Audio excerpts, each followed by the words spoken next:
to someone who just sounds completely self-centered, like they just walk in the room and they're just like, oh yeah, look at me. I mean, no one really likes that person. So I'm going to give you a quote that's given by Shaw, and it's, I often quote myself. It adds spice to my conversation. I kind of disagree with this quote because, I mean, this to me simply means I'm self-centered and I want to hear myself talk. So, I mean, I'm sure many of you have had a professor before who just loves to hear himself talk. You're like, oh, 2 hours. Yeah, I just like to hear myself talk. So, many conversations, you should have diversity within your conversation. You should also not be self-centered. And also, I mean, you can quote yourself in proportion. Maybe every once in a while, like, bring up the past of what you've done or what you've said. That would be fine. So I'd like to talk about the diversity. So your diversity in a conversation is key. I mean, throughout the world, we have many different diverse people. So it's just like you cannot have a boring conversation if you just sit there and talk about the same thing over and over and over again, rather than talking to someone, bringing up different viewpoints, and it's an interactive conversation, rather than saying, oh, I think this is this, just like I said over here, and that's it. It's like, well, it's kind of like a hypocrite. You're just not really looking at anyone else's viewpoints. You're just saying your own and restating what you have to say. So, I mean, it's just not a very interactive conversation. Alright. So, another topic I'd bring up is you should be self-centered, or you shouldn't be self-centered. Because, I mean, you can't have a conversation and be self-centered. I mean, you're just trying to talk to someone, and all you're doing is talking about yourself. It's like, alright, well, it's not a conversation. You're just talking to a mirror, basically. So, it's just, why have a conversation with someone? And lastly, you can have that. You can say quotes to yourself about, or restate what you said in proportion. Like, if you're trying to bring up the past, maybe, or bring up a past experience that you've had, I mean, then that can be allowed. It's just still self-centered a little. So the next time you feel like talking to someone and you're just self-centered, maybe think twice before you restate yourself over and over again.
And Carl, I thought that you had the clearest preview I've heard today, and you were pretty consistent about keeping the material organized. I didn't think that it always developed as well as some of the other speakers were able to do today, but at least I knew where you were during the presentation. The second point especially was the one that seemed a little bit thin, but the other points were okay. The presentation issues, your voice projects well, you've got very good variety in your tone. I think you do a nice job there.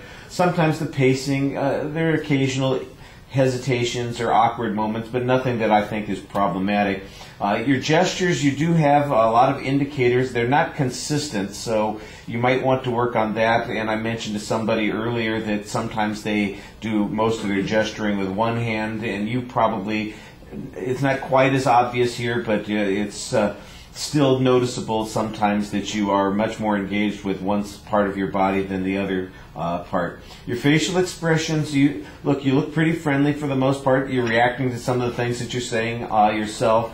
Sometimes you do have this kind of aw shucks look on your face that seems like you're taking yourself out of the speech, like you're not quite sure what it is that you're saying, and instead of coming across confidently, it seems to undermine a little bit what you're trying to convey to us.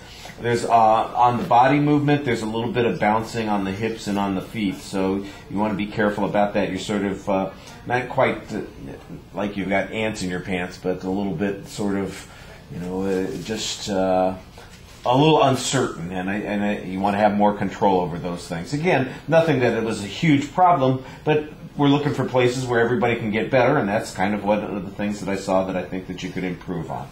All right, thank you.